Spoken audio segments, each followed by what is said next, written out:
I'm your host, Duran. I value community, creativity, and culture. Join me as we explore our beloved city's unique offerings. This is our city, and this is Metro Life.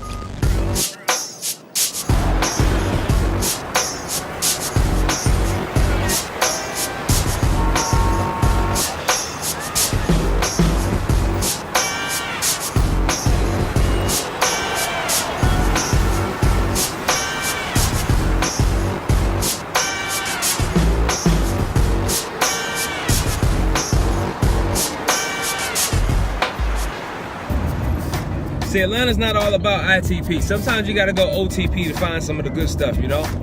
So we're gonna venture out today. Oh, let me correct that for some of you guys who don't understand what that means.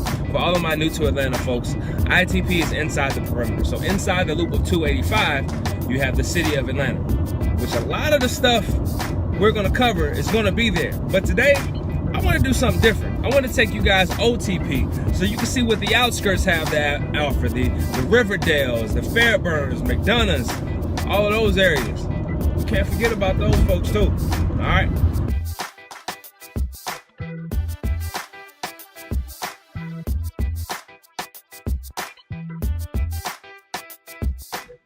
My first stop was the home of my two good friends, Quentin and Taryn Lewis, the founders of HerbN Eden handcrafted natural soaps.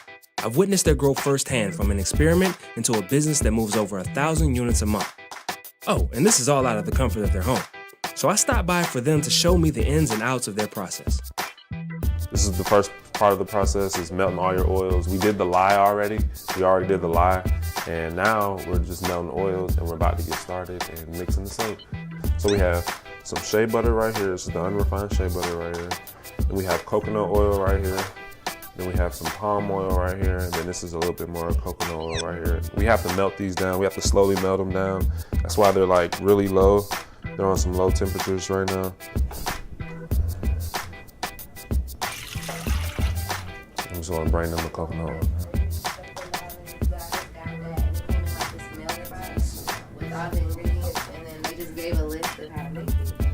Here you go, Taryn, put that over there. Coconut oil, just put it over there. All right, so today we're gonna be making our grapefruit and Himalayan pink salt soap, which is a really popular soap because it has bentonite clay in there, so it's really good for the face. And just, I love it for the morning because grapefruit really uplifts your mood. So, but also citrus essential oils, actually, they're deodorizing. And then we also use bentonite clay in there. So a lot of people like bentonite clay because it helps to detox. So that's one of the main things that it's really, really good for. And then we also put Himalayan pink salt like in the bar. So it gives it like a super, most people think it exfoliates, but it actually gives it like this creamy feel, like this super soft feeling bar. Yeah, it feels really, really good. What oil is he using here? So the oils that he's using is coconut oil, shea butter, and then we have palm oil as well. Typically, when you're looking for a soap, the difference between like handmade and commercial, like they take out glycerin, and then it also just like strips your skin of natural oils. So if we're using natural oils that help to just contribute and aid to what your body already naturally produces. All right, so I'm gonna just get my essential oils together. So this must be the grapefruit oil. Yes, I can smell that. Yes, you can definitely smell it. That's why every time people walk into our house, they're like, oh my gosh, the essential oils. I'm like, they take over. There you go. So now it's about to start. Yes, I'm gonna go ahead and make our first batch. So what is that there? This is sodium hydroxide. So it's been diluted in water. So it's mainly water, and then we add sodium hydroxide. This is the only chemical per se that we add to soap making, because technically we will be mixing oil and water. So in order to make soap, it takes a fat, and then it also takes lye, or like an acid base too, an alkali like lye. Buckets come in handy. We've definitely come a long way from the 2 pounds that I started with. Tell me how you get started while you're doing this. How you got started, I should say. Well, pretty much I was looking for a craft to do, and so I was reading this craft book, and it was a bunch of different crafts like mosaics, candle making, which is a cool one too, like soap making, and then they had soap making, of course, in there, and I was like, wow, I'm gonna give this a try. But the one that I tried was a melt and pour process. So there's 3 different processes of soap making: hot process, cold process, and melt and pour. And then from there, when Quentin was like, hey, you need to do a business business, and I'm like, well, yeah, we got to do this, and we got to make it from scratch. So pretty much we learned how to make it from scratch. It was intimidating, like, what? I got to make it from scratch? Like, okay, all right, cool, I'm going to give this a go. I think it's going to be great. That's so So, and here we are today. And then it's just evolved into a business. And then, you know, a lot of people are liking it. We want it to be like local in Atlanta. So we do farmers markets around the city and all. Okay, so I'm going to go ahead and blend these up. So it's going to make a little bit of a noise, but it's going to make a little. And as you guys can see, it'll start to turn. So it turns into this like pudding. I see that's already getting creamy.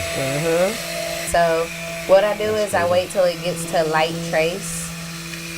And trace is like when you start, is when you can actually like see a trace on the top. Back in the day when our, you know, great grandmothers and all were making soap, they were stirring it like this, and it took, you know, quite some time. So I add the bentonite clay.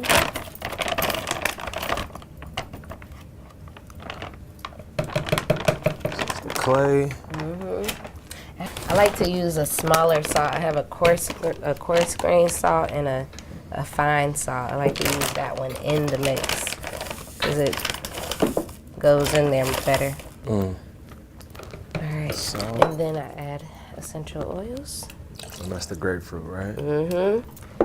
And I'm gonna just stir it like regularly at first so that it can just kind of incorporate in there, because you know the stick blender can make it move a little fast sometimes. It sounds like cooking, like when your grandma used to say, you just need a dash of I'm this, just a pinch trying of a little that. dab of this and a little dab of that. The artist just likes, like the chef, they just like to just throw stuff in there. They don't take the measurements. They just doing all of that. But when you start making it in a business, you kind of got to figure out, what are you making? What are you putting in this? Like, how much? You know, because all of that stuff costs. You know what I'm saying?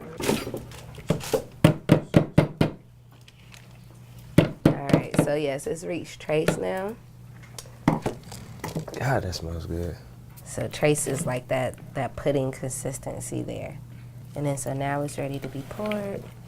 We'll come over here. So it's really kind of like baking a cake.